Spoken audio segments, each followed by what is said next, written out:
Anyone in there? No one. This is no surprise in Kerala, where vacant houses are dime a dozen. In fact, a tenth of all houses in Kerala are without occupants. Now connect that to the empty coffers of the Kerala government and you get the current Kerala story in the budget week. Migrant Malayalis, 1 million plus vacant houses, and now assessed by the state government for leaving houses vacant.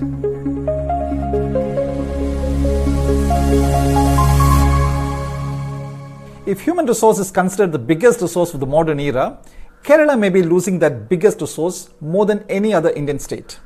Rough estimates put the number of Kerala students going for higher studies to developed countries alone at about 35,000 last year. And these days, Kerala students don't go just to US, UK, Australia, New Zealand, but countries as different as Barbados and Kyrgyzstan and Slovenia and Slovakia. A study by the state government entity Norca Roots reveals that Kerala students have gone to as many as 54 countries, including the Isle of Man. And then there is a much bigger exodus of Keralites leaving abroad for jobs, led by nurses who are much sought after across the world. A 2018 study, Kerala Migration Survey by S. Irudayarajan and K.C. Sakaraya, revealed that a fifth of all households in Kerala have at least one migrant member. The flight of students, young professionals and workers has led to three striking patterns: an increasing number of vacant college seats, an increasing number of vacant houses, and an increasing number of old age homes. The last two are connected because elderly parents of migrant children cannot anymore stay alone in the majestic mansions built out of remittances. The New Indian Express reported recently of more than 4,000 seats lying vacant in science streams alone in Kerala's undergraduate courses. And engineering education presents a more acute picture. Of the 51,000 odd engineering seats in the state, 23,000 are lying vacant. When college students and young professionals and workers leave the state, it leads to the next problem: vacant houses. Remittance-rich Kerala has seen a spurt in house construction over the past 2 decades with dollars and dirhams, but now with young professionals and students leaving, those same houses are lying vacant. Between 2001 and 2011, the number of houses in Kerala shot up by nearly 20% to 11.2 million houses, and that for a population of only 35 million. Now that most of those houses are lying vacant, the cash-strapped state government decided this week to extract money from those who leave houses vacant. The new budget provisions to raise the application fee, the scrutiny fee and the permit fee for construction of residential or non-residential buildings, and a new taxation for vacant houses. There are two messages in it. One, the state government is broke and it needs money even from people who have left the state. And two, protect the environment from construction of unwanted houses.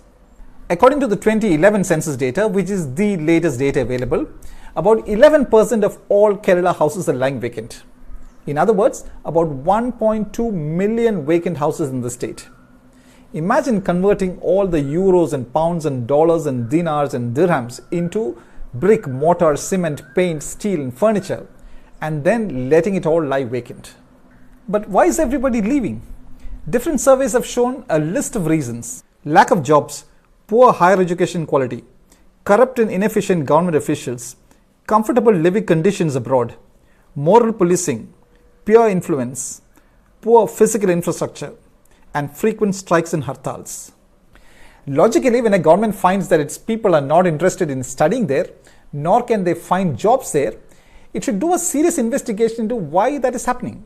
But in this case, the Kerala government is happy to tax those who have left the state, prompting trollers to comment that the state government should impose an escape tax on those fleeing the state.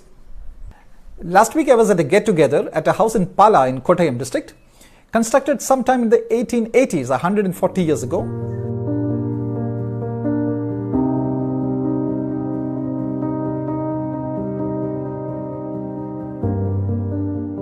Yes, the 1880s, when the Statue of Liberty was being put up, when Charles Darwin passed away in 1882, Karl Marx passed away in 1883, and Queen Victoria was celebrating her Golden Jubilee in 1887 as the monarch of India and much of the world.